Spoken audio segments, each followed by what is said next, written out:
¿Te sientes rodeado de problemas, sin dirección, esperando una respuesta que nunca llega? ¿Y si te dijera que el cielo solo necesita un altar verdadero para liberar lo imposible? Hoy conocerás la historia de un hombre que, en medio del caos espiritual de toda una nación, oró y el fuego literalmente cayó del cielo. Una oración, un altar empapado y un Dios que respondió con poder. Si estás cansado de oraciones sin respuesta, de vivir una fe fría y sin frutos, este video te confrontará y te transformará. Porque quizá lo que esté faltando no sea que Dios hable, sino que tú reconstruyas el altar de tu vida. Mucha gente ve nuestros videos, pero aún no se ha suscrito, y eso hace que pierdan mensajes que podrían ser la clave para la liberación, la cura y la restauración que tanto anhelan. Si quieres crecer espiritualmente de forma seria, real y bíblica, suscríbete ahora y activa las notificaciones. Aquí, cada palabra tiene un propósito. Quédate conmigo hasta el final. Porque lo que en el Monte Carmelo puede suceder dentro de ti. Y todo comienza ahora. El sol se cernía alto sobre las colinas de Samaria, lanzando sombras largas entre los matorrales resecos y el suelo agrietado de una tierra que no veía lluvia desde hacía más de 3 años. Israel estaba sofocado bajo el peso de su propia desobediencia, sumido en un silencio de cielo cerrado y corazones endurecidos. El pueblo, que en otro tiempo fue celoso por Yahvé, ahora mezclaba su fe con cultos extranjeros, doblando las rodillas ante ídolos de madera y piedra.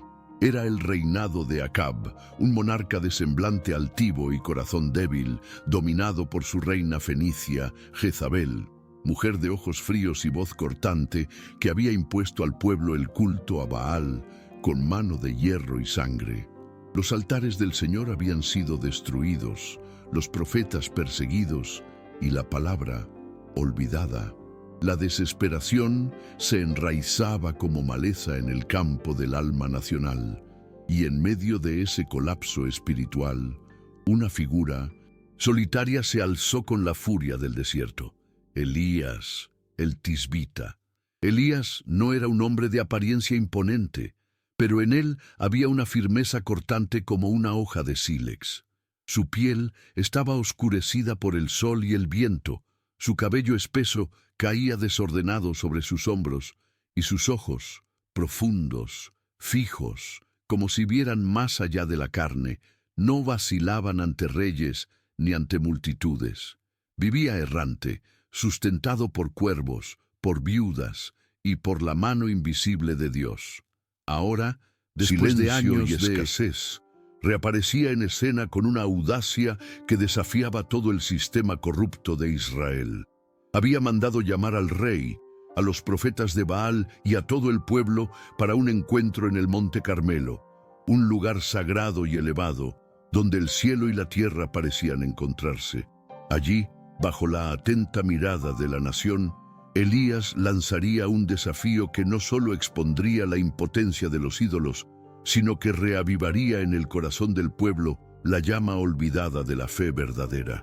A la mañana siguiente del llamado, hombres, mujeres y ancianos comenzaron a reunirse a los pies del Monte Carmelo. El camino era árido, flanqueado por piedras quebradizas y vegetación escasa, pero la expectativa flotaba en el aire como una electricidad silenciosa. Muchos venían en silencio, otros murmuraban entre sí, divididos entre el temor y la curiosidad. Las ropas gastadas, los rostros marcados por el sol y el sufrimiento de la sequía, denunciaban a un pueblo desgastado, espiritualmente desnutrido.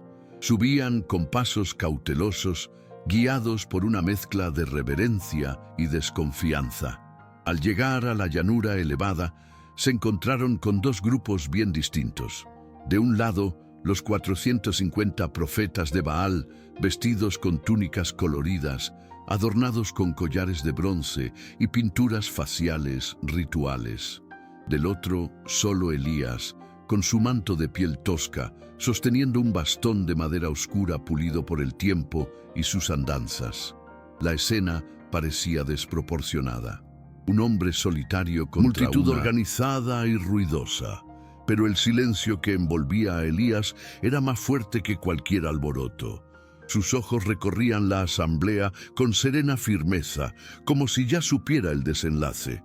Con la multitud reunida y el sol ya alto, Elías dio un paso adelante y su voz sonó clara e inquebrantable. ¿Hasta cuándo cojearéis entre dos pensamientos? Si el Señor es Dios, seguidlo, pero si es Baal, seguidlo. El pueblo sorprendido no respondió. El peso de la indiferencia y de la vacilación colgaba sobre ellos como una espesa nube. Elías no esperó reacción. Alzó la mano y propuso el desafío. Cada lado prepararía un sacrificio. Se ofrecerían 2 becerros, uno para Baal y otro para el Señor. No se encendería fuego. La divinidad que respondiese con fuego del cielo demostraría ser el verdadero Dios. La propuesta fue aceptada rápidamente por los profetas de Baal, quienes se rieron entre sí, confiados en la fuerza de sus rituales y en la influencia de su diosa sobre el rey y el pueblo. Para ellos, Elías no era más que un fanático desgastado por la soledad y la locura del desierto. Pero nadie notó que, detrás de la aparente simplicidad de sus palabras, había una autoridad que no provenía de ningún hombre. La atmósfera estaba cargada. El Carmelo se había convertido en un campo de batalla invisible y el cielo en una arena silenciosa a la espera del primer signo. Los profetas de Baal fueron los primeros en preparar su altar. Eligieron piedras grandes y lisas, encajándolas con precisión para formar una base estable. Sobre ella dispusieron leña seca cuidadosamente cortada en tiras finas, entrelazándolas con hierbas aromáticas para realzar el olor de la quema, una técnica común en los cultos fenicios. El becerro fue sacrificado con un golpe rápido en el cuello, y la sangre corrió por las manos de los sacerdotes hasta manchar el suelo polvoriento. Colocaron el cuerpo del animal en pedazos sobre la leña y comenzaron sus cánticos. Era un sonido grave, repetitivo, con frases en lenguas antiguas, acompañado de tambores y pequeñas flautas de hueso. Bailaban en círculos alrededor del altar, levantando los brazos al cielo y llamando por el nombre de Baal con insistencia creciente. El sol seguía su curso en el cielo, y con él la temperatura subía. Pero en el altar no había ni humo, ni calor, ni señal de respuesta. Las horas avanzaban. El cántico de los profetas se volvía cada vez más agudo y desesperado, sus danzas más violentas. Se cortaban con cuchillos y lanzas, como era costumbre en sus rituales, dejando que brotara sangre fresca en sus rostros, brazos y piernas. Los cuerpos giraban, marcados por heridas y polvo, los ojos vidriosos en una fe ciega y agitada. El pueblo observaba todo con inquietud. Algunos parecían fascinados, otros avergonzados, pero todos esperaban un signo del cielo. Elías, por su parte, permanecía en silencio durante mucho tiempo, sentado sobre una piedra cercana, con las manos entrelazadas y la mirada fija en el altar. Adversario. Al mediodía se levantó y, en tono sereno e irónico, dijo: «Clamad más fuerte, pues Él es Dios. Quizá esté meditando, ocupado, de viaje o tal vez durmiendo, y será necesario despertarlo». El comentario provocó risas nerviosas en algunos espectadores, pero en los ojos de los profetas de Baal solo había furia. Gritaron más fuerte, se hirieron con más intensidad, pero nada cambió. El altar seguía inerte, el cielo permanecía cerrado. Baal, si es que existía, no hablaba. A caer lentamente sobre el monte Carmelo, tiñendo el cielo con tonos de cobre y escarlata. La fatiga de los profetas de Baal ya era visible. Sus vestiduras estaban empapadas de sudor y sangre, sus pies tropezaban entre las piedras, y los cánticos, antes firmes, ahora se arrastraban en murmullos confusos. Algunos cayeron de rodillas, sin aliento, otros simplemente se sentaron, mirando fijamente al altar con ojos vacíos. No hubo ni una chispa, ni una brisa cálida, ni un trueno distante, solo silencio. El pueblo, que antes observaba con reverencia, ahora se movía inquieto. Había algo extraño en esa ausencia de respuesta, una incomodidad creciente que se extendía entre todos como una fiebre silenciosa. Entonces, Elías se levantó. Caminó hacia el altar derruido del Señor, aquel que antaño fue usado por los profetas perseguidos y que ahora yacía en ruinas, cubierto de polvo y piedras sueltas. Sus pasos eran lentos, casi ceremoniales. Cada movimiento parecía cargar un peso que no podía borrar. Sin pedir ayuda a nadie, Elías comenzó a reconstruir el altar con sus propias manos. Eligió 12 piedras, una para cada tribu de Israel, incluso aquellas que hace mucho se habían desviado o habían sido olvidadas. Las piedras eran rústicas, algunas cubiertas de musgo seco, otras desconchadas por el tiempo, pero las colocó con cuidado y firmeza como quien devuelve identidad a un pueblo disperso. Alrededor del altar cavó un surco profundo, lo suficientemente ancho como para contener agua. Luego preparó la leña, la apiló de manera precisa y colocó los pedazos del becerro encima, tal como mandaba el ritual. Pero no se detuvo ahí. Se volvió hacia el pueblo y ordenó: llenen 4 cántaros de agua y derrábenla sobre el holocausto y sobre la leña.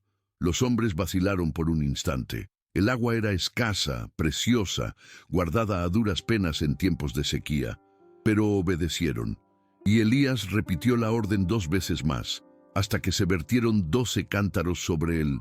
Altar, empapando la leña y haciendo que el agua corriera por el surco hasta desbordarse. El gesto parecía ilógico, hasta imprudente, pero había intención en cada detalle. Elías no buscaba solo fuego, buscaba un testimonio imposible de ignorar.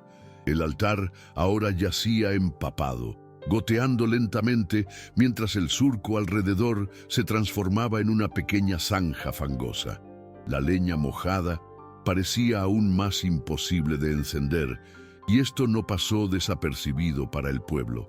Comenzaron a circular murmullos, esta vez no con sarcasmo o burla, sino con inquietud. Elías, de pie junto a la construcción, alzó la mirada hacia el cielo.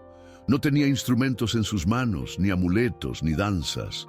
Su cuerpo permanecía inmóvil y su voz se elevó en oración, audible para todos los presentes. Oh Señor, Dios de Abraham, de Isaac y de Israel, que hoy se sepa que tú eres Dios en Israel y que yo soy tu siervo y que conforme a tu palabra he hecho todas estas cosas. Había una brutal simplicidad en sus palabras, pero también una confianza que cortaba el aire como una hoja. No gritaba, no se agitaba, hablaba como quien sabe que está siendo escuchado. Y entonces, tras un breve silencio, concluyó: respóndeme, Señor, respóndeme, para que este pueblo sepa que tú, oh Señor, eres Dios, y que a ti hiciste volver su corazón. El instante siguiente fue como la ruptura de una frontera invisible entre lo natural y lo sobrenatural. Un sonido seco, agudo, cortó el aire, y entonces cayó el fuego. No como una llama común, sino como una torrente viva, densa, incandescente, que descendió del cielo con una velocidad imposible. El impacto fue inmediato y absoluto. La leña mojada crujió violentamente, pero no tuvo tiempo de resistir. En cuestión de segundos, todo ardió. El sacrificio, la madera, las piedras, el agua en el surco. Todo fue consumido en una conflagración total, como si el propio cielo hubiera descendido sobre el altar.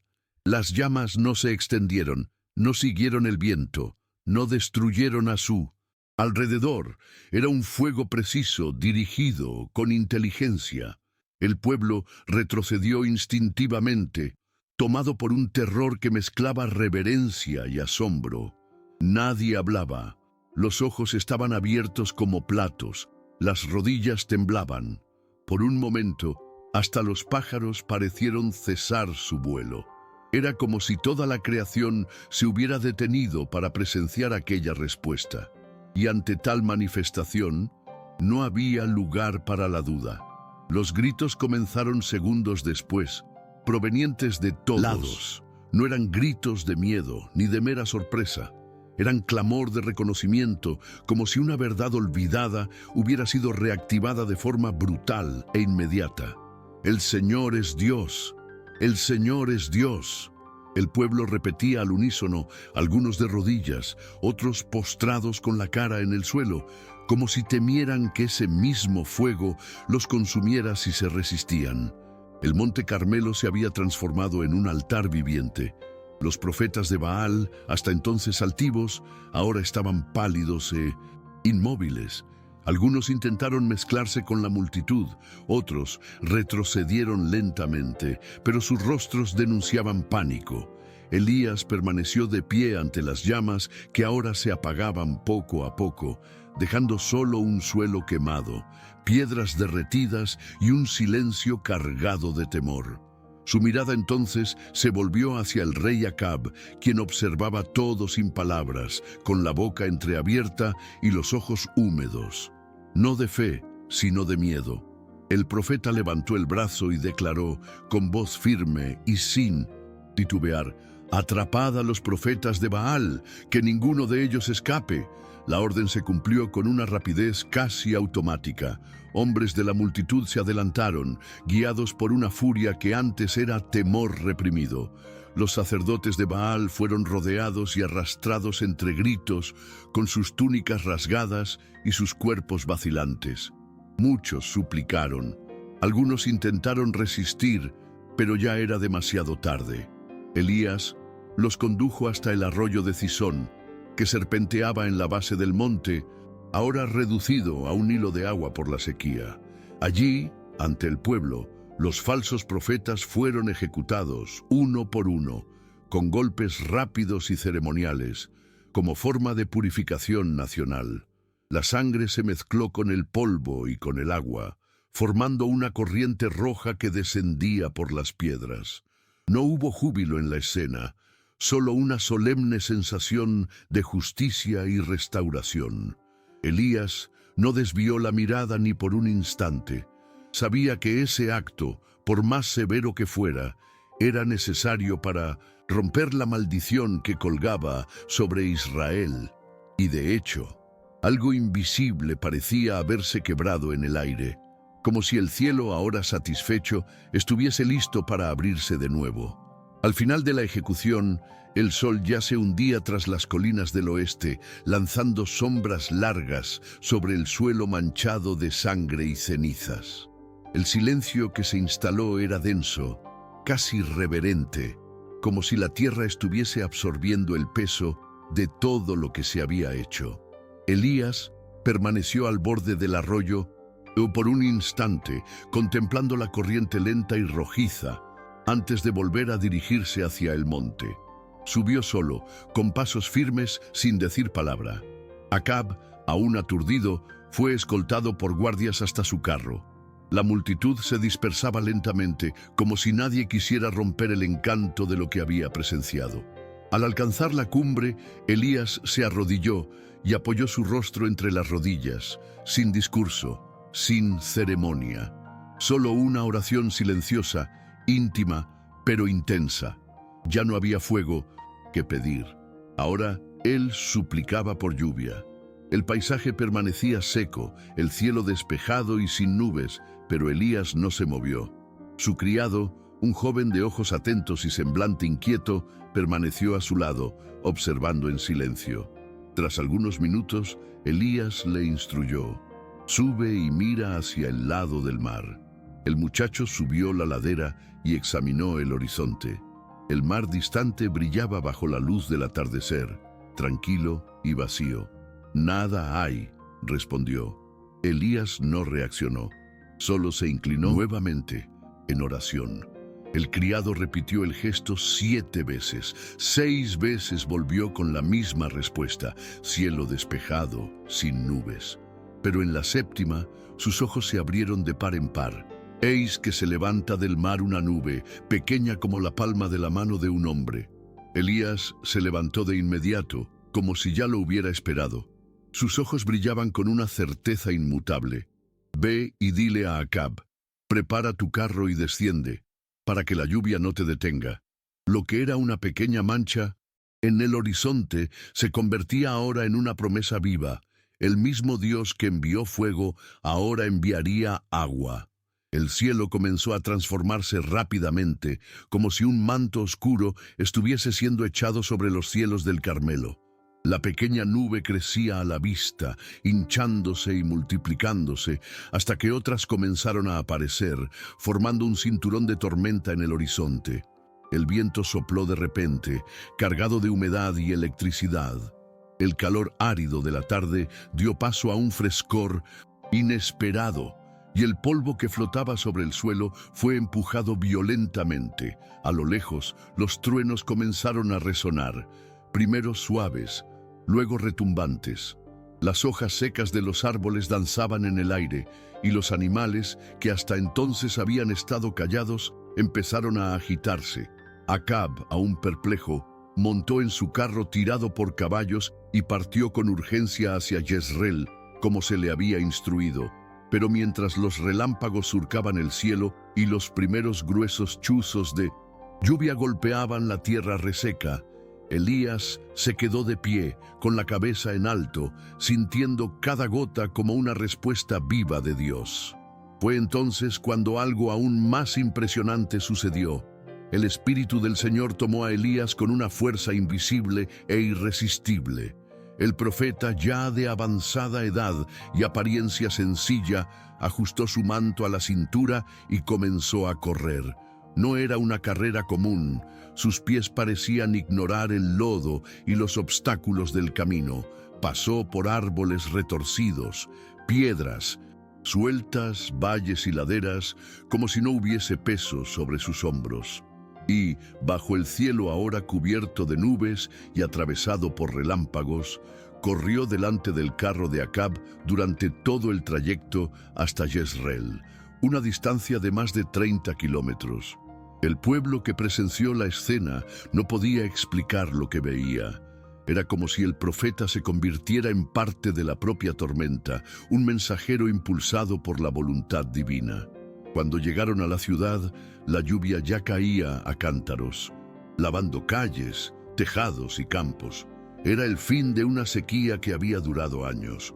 Pero más que eso, era la señal de que el Dios de Israel había hablado, con fuego, con juicio y ahora con misericordia. Cuando Elías finalmente llegó a las puertas de Jezreel, empapado, cubierto de barro hasta las rodillas y con el rostro iluminado por una serenidad inusual, los guardias retrocedieron instintivamente.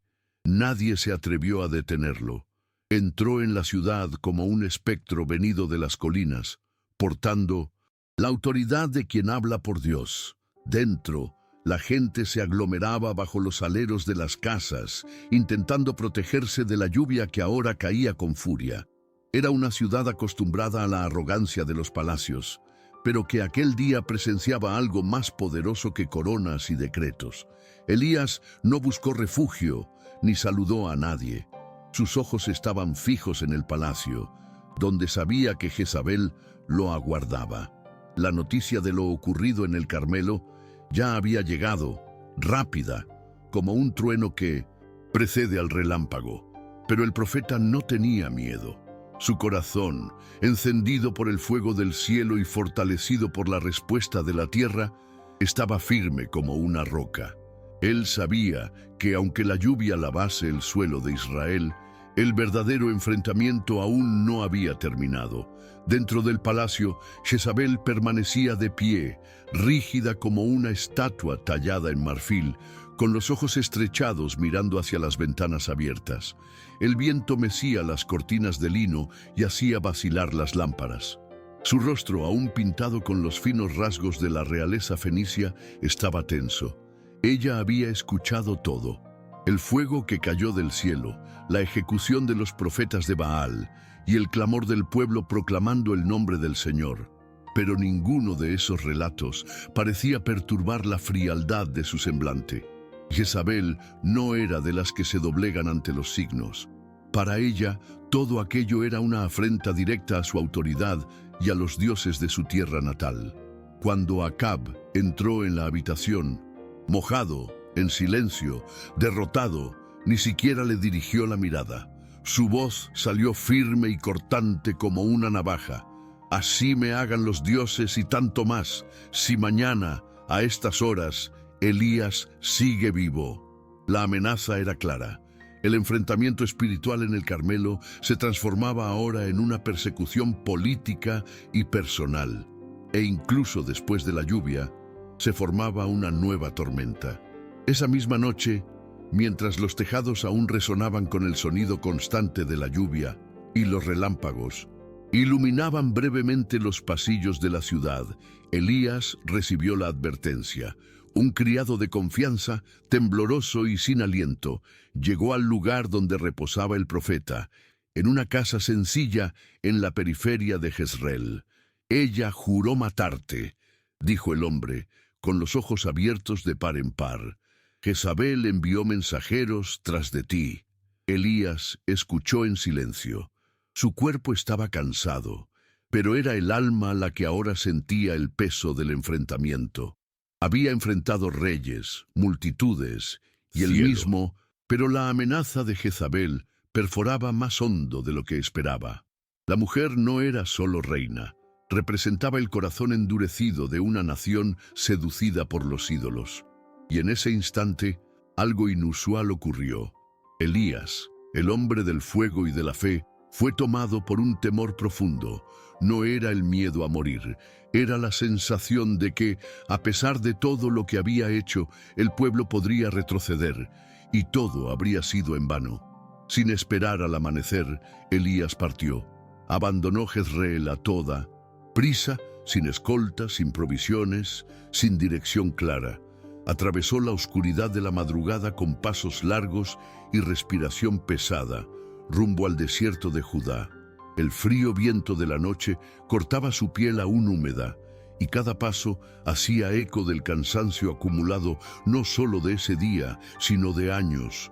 Era como si el peso de toda la misión lo alcanzara de golpe. Al amanecer, ya estaba lejos de la ciudad, fuera del alcance inmediato de cualquier persecución. Pero aún en seguridad, su alma seguía huyendo. Caminó durante horas hasta encontrar un pequeño árbol del tipo retama, un arbusto solitario de copa baja. Allí se recostó, encorvado sobre sí mismo, y oró no por liberación, sino por el final. «Basta, Señor, quítame la vida, porque no soy mejor que mis padres». Era el clamor de un hombre agotado, quebrantado por dentro, que había enfrentado lo imposible pero que ahora se veía solo. Y en esa oración no había rebeldía, solo una sinceridad cruda, humana, irreversible. El desierto a su alrededor era vasto, silencioso, hostil. No se oía más que el soplo constante del viento entre las piedras y el crujir de las hojas secas bajo el árbol donde Elías descansaba. Su cuerpo cedió al cansancio y se durmió allí mismo, sin cobija, sin protección, entregado. Fue un sueño profundo, de esos que solo vienen después de grandes batallas, físicas, mentales y espirituales. Y fue en ese sueño que algo inesperado ocurrió. Un ángel lo tocó suavemente en el hombro y dijo con voz firme, pero serena: «Levántate y come». Elías abrió los ojos lentamente. Ante él había una piedra caliente con pan recién horneado y un cántaro de agua. No había señales de huellas ni de preparación, solo la provisión. Sin palabras, comió y bebió. Pero, aún abatido, se recostó de nuevo. El agotamiento era más profundo que el estómago vacío. Era como si su alma aún estuviera en ayuno. Una vez más, el ángel volvió, tocándolo con la misma delicadeza, pero ahora con mayor urgencia. Levántate y come. El camino te será sumamente largo. Elías se puso en pie, comió nuevamente, y esta vez algo dentro de él comenzó a reavivarse. El alimento sencillo, pan y agua, llevaba más que sustento físico. Era como si cada bocado restaurara capas olvidadas de su fe. Fortalecido, emprendió su marcha solo, rumbo al monte Horebe, también conocido como Sinaí, el mismo lugar donde siglos antes Moisés había encontrado a Dios en medio del fuego y el trueno. La caminata duró 40 días y 40 noches, atravesando valles secos, llanuras desiertas y laderas rocosas. No hay registros de palabras dichas en ese camino, solo pasos uno tras otro, alimentados por un llamado invisible. Elías no iba solo a huir, buscaba algo mayor, un reencuentro, un nuevo sentido, una respuesta que ni el fuego del Carmelo ni la lluvia de Jezreel le habían dado por completo. Al llegar al monte Horebe, Elías encontró refugio en una cueva excavada en la ladera de la roca. La entrada era estrecha, protegida del viento, con una abertura que daba al valle seco abajo. Allí, rodeado de silencio y piedra, Elías permaneció sin prisa, como quien espera una sentencia.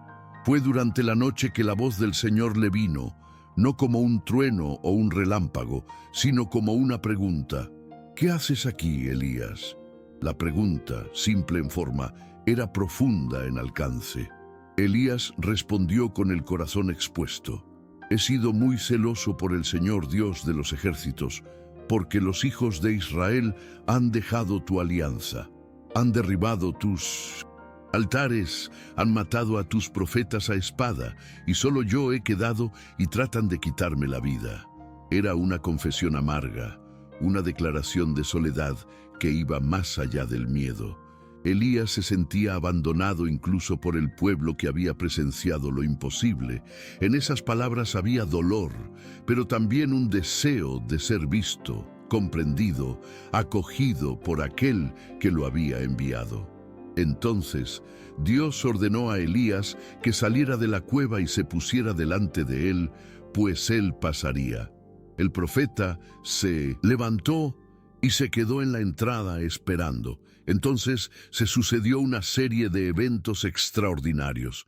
Primero, un viento fortísimo azotó el monte, partiendo piedras y sacudiendo la tierra.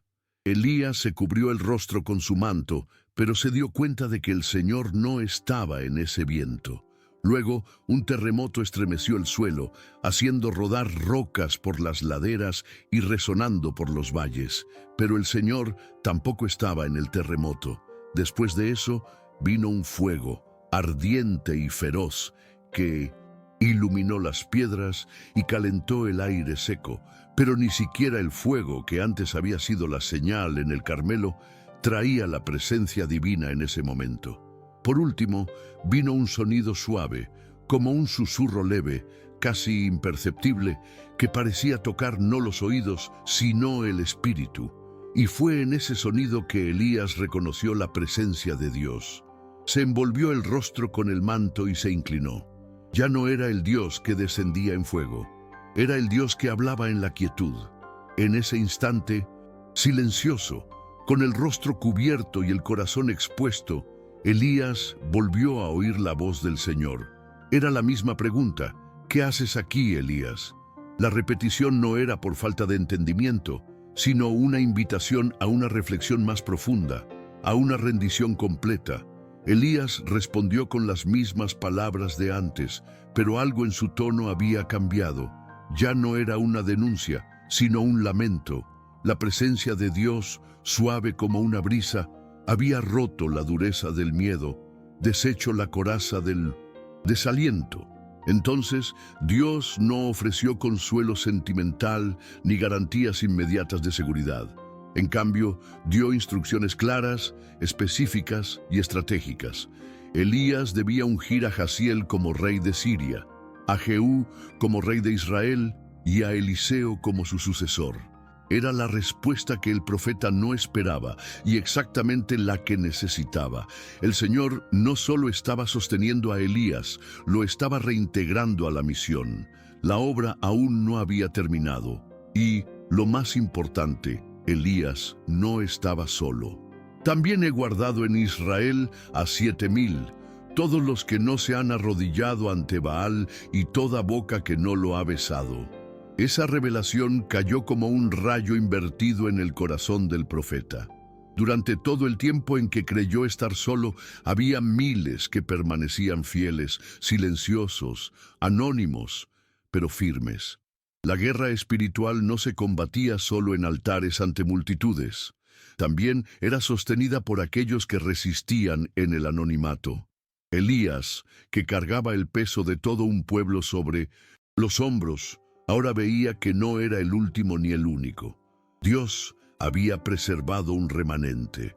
Y ese era uno de los mensajes más profundos de ese viaje. Incluso cuando parece que todo está perdido, el Señor siempre guarda a sus fieles. Reanimado, Elías dejó el monte Horebe con pasos más lentos, pero con el espíritu restaurado. Aún había reyes por ungir, profetas por formar y capítulos por escribir en la historia de Israel. Y aunque el fuego había marcado el inicio, era el silencio. Y la voz, contenida en él, lo que ahora guiaría sus próximos pasos. El descenso del monte Horebe fue menos dramático que su ascenso, pero llevaba un peso diferente, no de agotamiento, sino de un propósito renovado. El terreno seguía siendo áspero, las piedras cortantes, el clima inhóspito. Sin embargo, Elías ya no caminaba como fugitivo, sino como enviado. Días después, cruzando llanuras polvorientas y aldeas en silencio, llegó a las tierras de Abel Mehola, donde encontró a un joven labrador de manos, callosas y mirada atenta, Eliseo, hijo de Safat. El muchacho conducía 12 yuntas de bueyes, símbolo de una familia próspera, pero su atención se volvió hacia el extraño hombre que se aproximaba con pasos seguros y manto raído. Elías no dijo palabra, solo lanzó sobre Eliseo su manto, un gesto simbólico, pero de profundo significado, indicando la transferencia de un llamado, de una misión. Y Eliseo entendió, dejó a los bueyes, se despidió de la casa paterna, sacrificó a los animales, quemó los instrumentos de labranza y siguió a Elías. El profeta solitario ahora tenía un sucesor. El fuego que un día cayó del cielo comenzaba a arder en otro corazón. Los dos pasaron a caminar juntos, pero Elías no era un maestro indulgente. Su temperamento seguía siendo firme, su palabra directa, su presencia marcada por la gravedad de quien guarda secretos celestiales. Eliseo, por su parte, era obediente, observador, pero no tímido. En él había una fuerza contenida, un celo silencioso que Elías recorrieron diversas ciudades, Gilgal, Betel, Jericó, cada una con sus ruinas espirituales, sus restos de idolatría y sus pequeños focos de fe remanente. Donde pasaban, los discípulos de los profetas se acercaban con reverencia, pues sabían que allí caminaba un hombre que había invocado fuego del cielo. Pero Elías no buscaba fama ni multitudes. Su atención estaba puesta en algo mayor, en un final que se acercaba. Él sabía que su tiempo se estaba acabando. Y, aunque no lo dijo directamente, cada uno de sus gestos en esos últimos días tenía el peso de una despedida. Eliseo lo comprendía, y por eso no se apartaba. Sabía que aún había más por revelar, algo que no se podía aprender solo con palabras, sino con presencia. En Gilgal, Elías puso a prueba a Eliseo por primera vez. Le dijo, «Quédate aquí, porque el Señor me ha enviado hasta Betel». Pero Eliseo respondió sin dudar, «Vive el Señor, y vive tu alma, que no te dejaré». Era más que lealtad, era convicción. Intentó lo mismo en Betel, luego en Jericó, y finalmente a orillas del Jordán. La respuesta de Eliseo fue siempre la misma, firme, inquebrantable. Era como si él supiera que algo extraordinario estaba a punto de suceder y no permitiría que se le escapara. Al llegar al río, 50 de los hijos de los profetas los observaban a lo lejos. El Jordán corría caudaloso, con aguas densas y agitadas. Entonces Elías tomó el manto, lo enrolló con firmeza y lo golpeó contra el agua. El río se abrió, dividiéndose a la mitad, formando un camino seco por el cual ambos pasaron. Era un acto que recordaba a Moisés, pero sin bastón, sin multitud, solo 2 hombres y un manto. Al pisar la otra orilla, el mundo pareció suspenderse por un instante. El cielo estaba despejado, el aire inmóvil, algo estaba a punto de romperse. Elías se detuvo, se volvió hacia Eliseo y le hizo una pregunta directa, cargada de solemnidad. «Pídeme lo que quieras que te haga, antes de que yo sea quitado de ti». Eliseo no dudó. «Te pido que se me otorgue el doble de tu espíritu sobre mí». El pedido fue osado, pero no arrogante. Era el clamor de alguien que comprendía el peso del llamado y sabía que necesitaría algo más que coraje. Necesitaría gracia redoblada. Elías miró al joven por un momento, evaluando sus palabras. «Has pedido algo difícil», respondió. «No obstante, si me ves cuando yo sea quitado de ti, así se te hará. Pero si no me ves, no se hará». La respuesta era clara. Eliseo tendría que mantener los ojos fijos hasta el final, sin distraerse, sin vacilar. Era la última prueba, y en ese instante, mientras aún hablaban, el suelo pareció temblar levemente, el aire se agitó y una luz intensa comenzó a formarse sobre ellos. El cielo, una vez más, se abrió, pero esta vez no para enviar fuego o lluvia, era hora de llevar a un hombre. De repente, como si rasgara la misma orden natural, apareció un carro de fuego del cielo, tirado por caballos llameantes. La visión era tan intensa que el aire a su alrededor parecía vibrar y la luz era casi insoportable a la vista humana. El carro no tocaba el suelo, flotaba, giraba, rugía como una tormenta. En un movimiento repentino se interpuso entre Elías y Eliseo, separándolos con una fuerza que ningún hombre podría resistir. Elías fue elevado a los cielos en ese torbellino de fuego, con el manto ondeando detrás de él, el rostro sereno, los brazos sueltos como quien finalmente descansa. Eliseo gritó con el corazón desgarrado: «Padre mío, carros de Israel y sus caballeros». Un lamento que no era solo dolor, sino reverencia. Él no vio a un hombre ascender, vio una era concluir, y con ello se llevaba también al último profeta que había hablado con los cielos como si conversara con un amigo. Cuando todo se calmó, el cielo volvió a ser cielo, y la tierra permaneció en silencio. El manto de Elías, que había caído durante la ascensión, reposaba ahora sobre la tierra, doblado, aún caliente. Eliseo se acercó con pasos lentos. Sus ojos estaban húmedos, pero su rostro firme. Tomó el manto y lo enrolló con cuidado, sintiendo en sus manos el peso simbólico de lo que acababa de suceder. Ya no había dudas. El espíritu de Elías ahora reposaba sobre él. Volvió hasta la orilla del Jordán, donde los hijos de los profetas observaban a lo lejos, curiosos y temerosos. Eliseo, con el mismo gesto de su maestro, golpeó las aguas con el manto y exclamó: «¿Dónde está el Señor, Dios de Elías?». Y las aguas se abrieron nuevamente, como si reconocieran la autoridad transmitida. Los profetas de lejos exclamaron: «El espíritu de Elías descansa sobre Eliseo». Y acudieron a su encuentro postrándose ante él. No era solo un sucesor lo que surgía, era una continuidad. Elías había partido en fuego, pero su misión, su celo y su llama permanecían, ahora llevados por otro. Mientras los hijos de los profetas aún trataban de asimilar lo presenciado, algunos se acercaron a Eliseo con una inquietud velada. Permite que 50 hombres de valor salgan en busca de tu Señor, decían. Quizá el Espíritu del Señor lo haya levantado y arrojado en alguna de las montañas o en alguno de los valles. Eliseo rechazó la petición, con la firmeza de quien sabe lo que ha visto. Pero los hombres insistieron tanto que, cansado de la insistencia, él consintió. Los 50 fueron enviados, escudriñaron montañas y barrancos durante 3 días y no encontraron nada. Elías ya no estaba allí, ni su cuerpo, ni sus huellas, ni rastro alguno de su partida. Era como si el cielo lo hubiera llevado por completo, sin dejar margen para mitos o dudas. Cuando regresaron, cabizbajos, Eliseo los esperaba en Jericó, sin sorpresa alguna.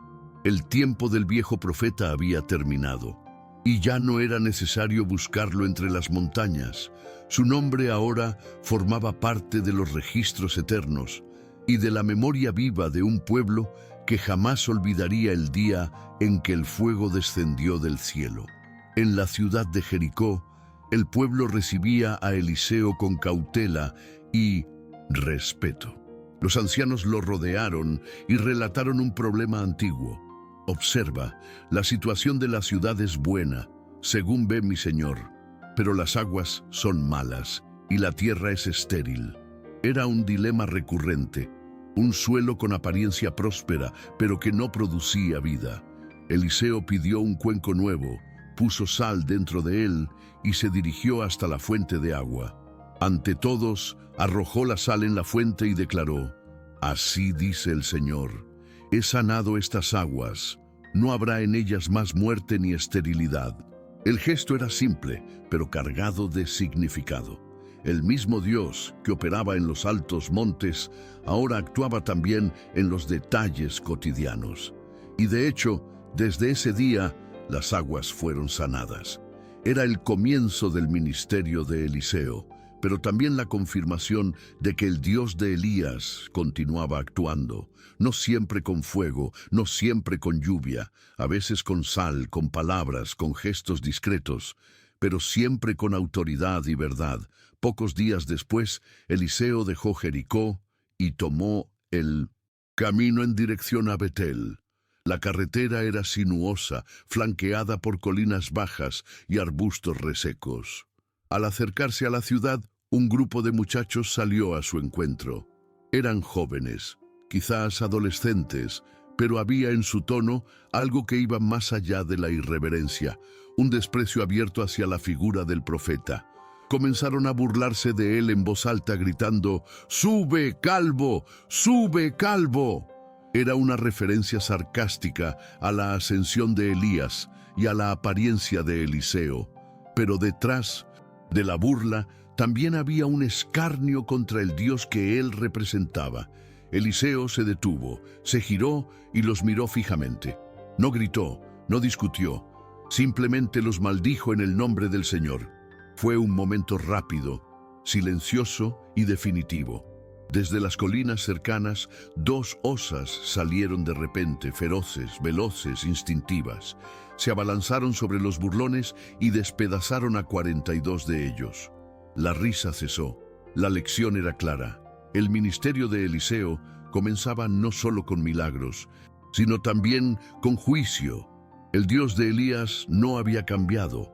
Después de lo ocurrido, Eliseo partió de Betel y continuó su camino por Samaria, donde la sed del reino del norte seguía rodeada de idolatría, alianzas políticas e inestabilidad espiritual.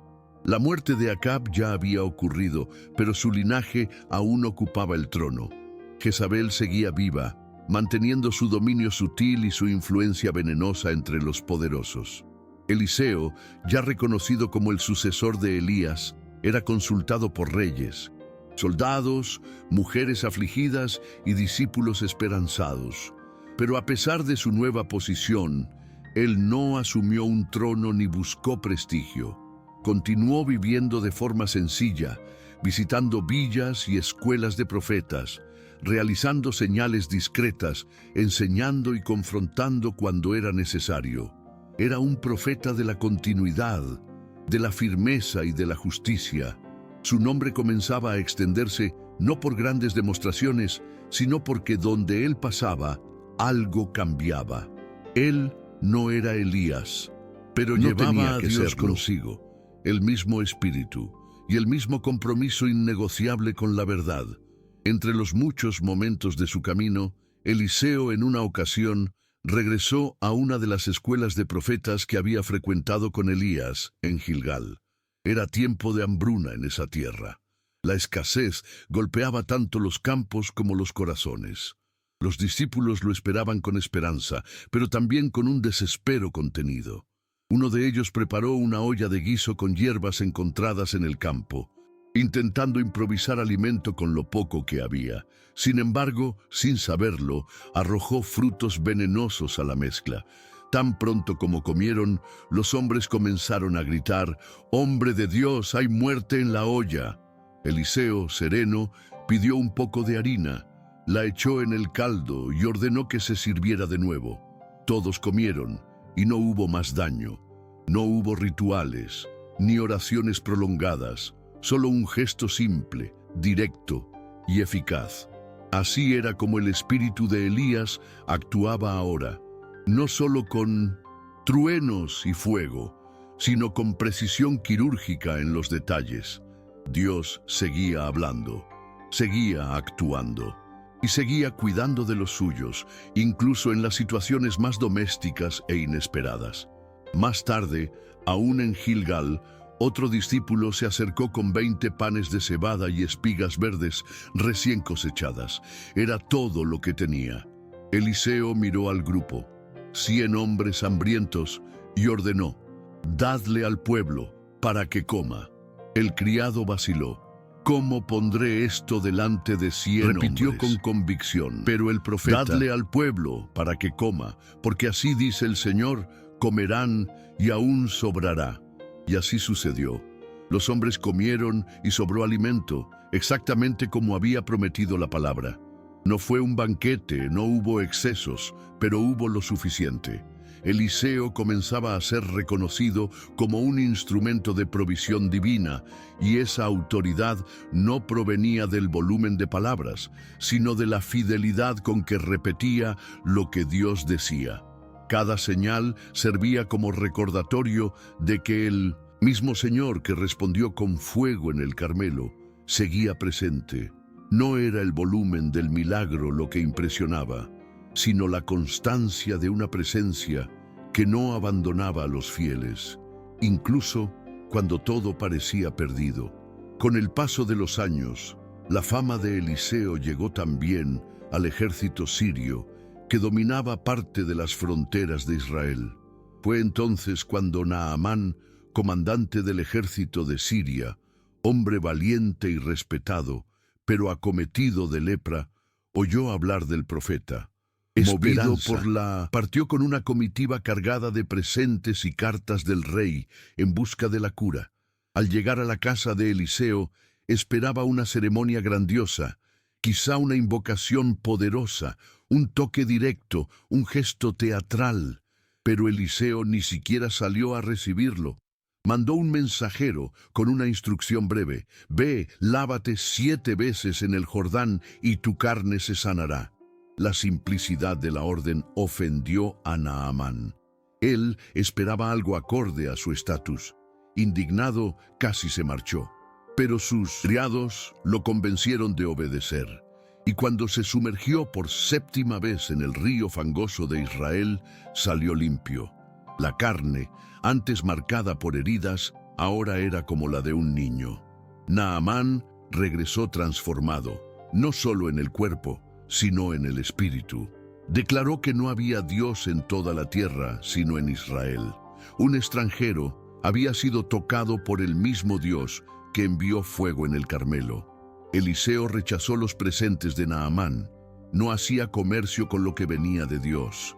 Pero Gehazi, su criado, movido por la avaricia, corrió tras el comandante y, mintiendo, pidió parte de los bienes en nombre del profeta. Naamán, generoso, atendió de inmediato. Cuando Gehazi regresó, escondiendo lo que había recibido, Eliseo lo confrontó de inmediato. ¿Acaso no compartió mi corazón contigo cuando aquel hombre volvió de su carro hacia ti?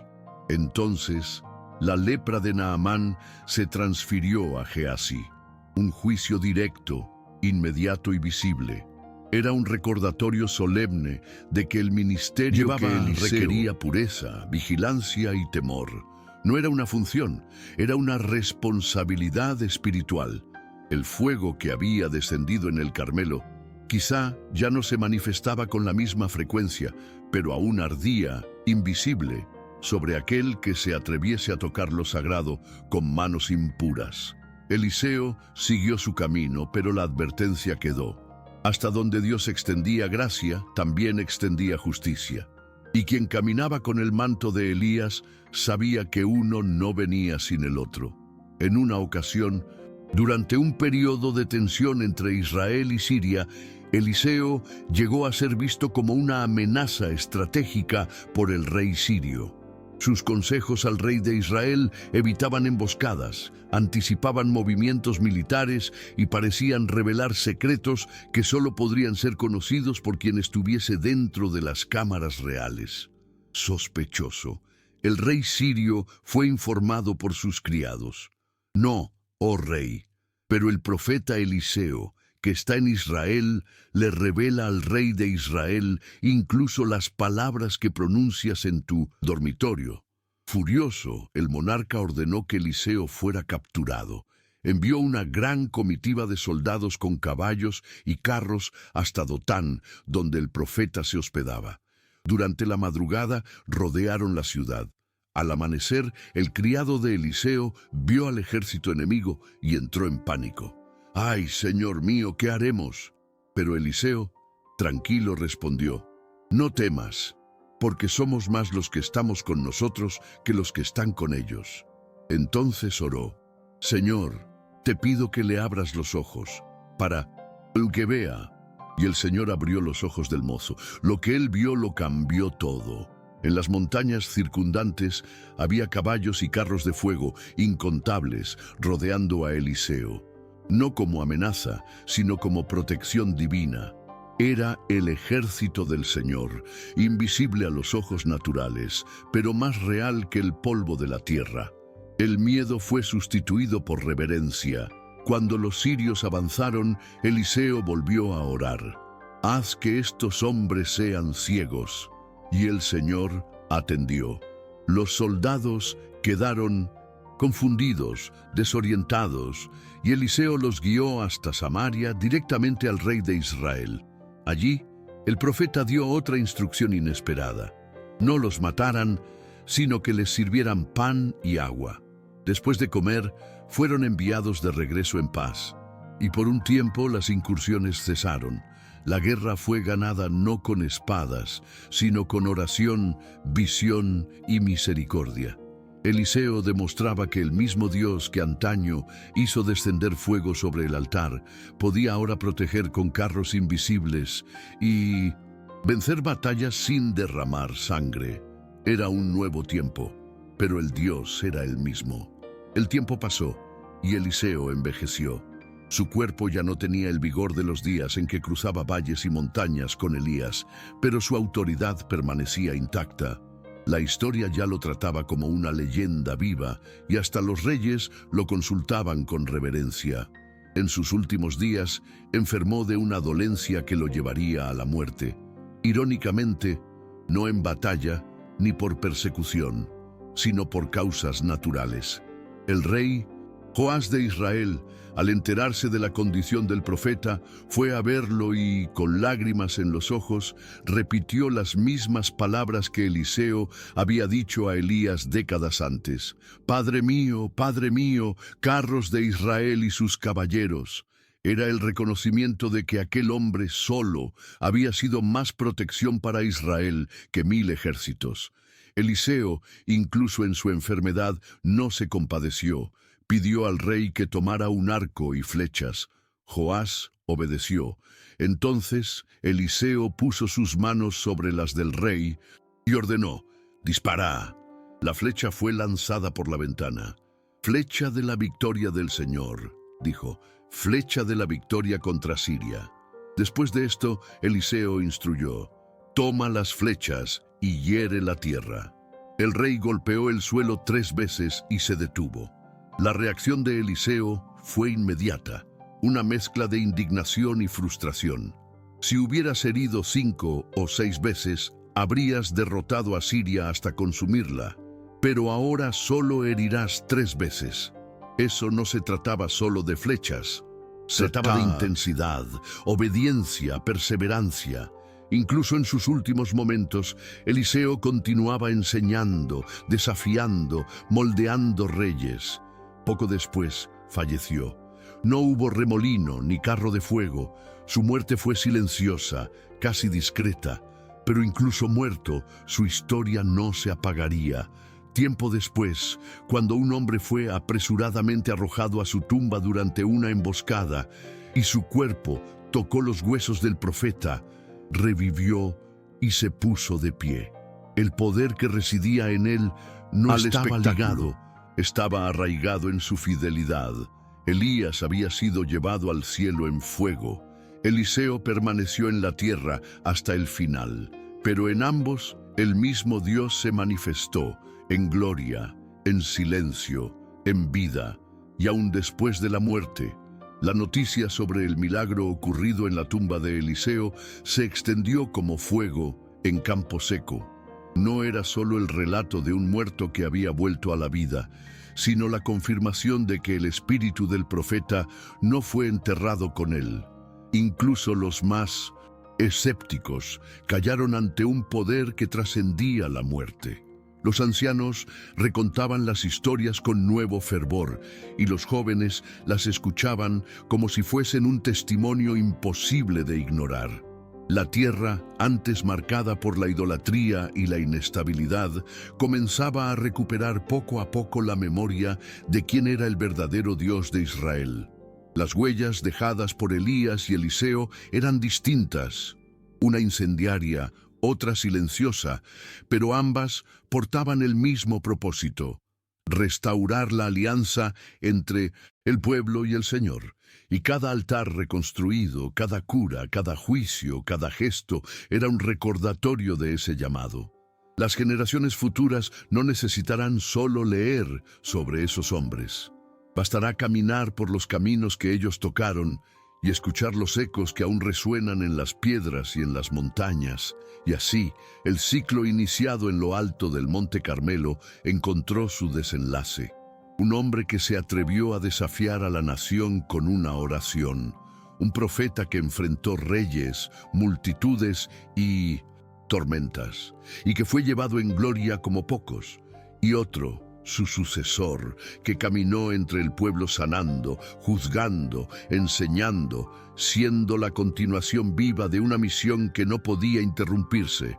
Los dos no fundaron dinastías, no construyeron templos, no buscaron coronas, pero dejaron un legado que los reyes jamás pudieron borrar, porque el fuego que Elías invocó y el espíritu que Eliseo heredó no fueron cosas de hombres, fueron manifestaciones de un Dios que aún hoy responde, guía y levanta a quienes lo buscan de verdad.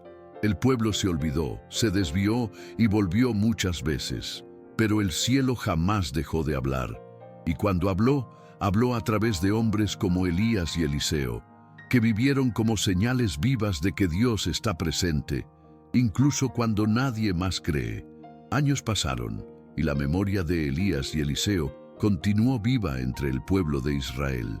Sus nombres se pronunciaban con respeto en las sinagogas, se murmuraban en oraciones discretas por campesinos y se recordaban con temor por los reyes que trataban de gobernar sin escuchar la voz de Dios. Los registros de sus acciones se conservaron con celo, transmitidos oralmente de padre a hijo, de escriba a discípulo. Pero más que palabras, lo que quedó fue la marca invisible que llevaban, la certeza de que en medio de la corrupción, la idolatría y la apostasía, siempre habría una voz que se levantaría. No vendría siempre con relámpagos, a veces con pan y agua, otras con silencio y reprensión, pero vendría, porque la fidelidad nunca estuvo condicionada al tamaño de la multitud, sino a la disposición de un solo hombre dispuesto a escuchar y obedecer. Eso fue lo que hizo a Elías y Eliseo eternos en la memoria de un pueblo. No el espectáculo, sino la obediencia. Hasta hoy, en el corazón de Oriente Medio, existen regiones marcadas por las huellas de esos dos profetas. El Monte Carmelo sigue allí, silencioso, imponente, como si aún esperase que alguien se atreva a invocar fuego del cielo. El Jordán continúa, fluyendo, testigo mudo de mantos que abrieron aguas y sanaron la lepra. Las ciudades de Betel, Jericó y Gilgal guardan memorias grabadas en sus piedras, y las escuelas de profetas, aunque no resistan el paso del tiempo físico, sobreviven en la idea de que la revelación de Dios nunca cesa. Elías fue llevado, Eliseo murió, pero su Dios permanece, y el mismo fuego que un día descendió ante una multitud incrédula aún puede descender, porque el cielo no ha cambiado, y cuando la tierra clama, ya sea en oración solitaria en el desierto o ante un altar empapado, Él responde. Elías no era mejor que nosotros, simplemente eligió creer y actuar, y por eso Dios respondió con fuego. La pregunta que queda es, ¿qué tipo de altar has erigido? ¿Será que Dios reconocería tu fe si hoy mirara tu vida? Quizá lo que estés esperando de Dios ya te esté esperando a ti, en el momento en que decidas restaurar lo que ha sido olvidado. Si este mensaje te habló, dale like. Eso ayuda a que esta palabra alcance aún más vidas.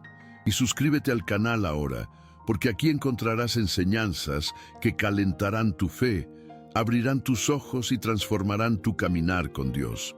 Y no se detiene aquí.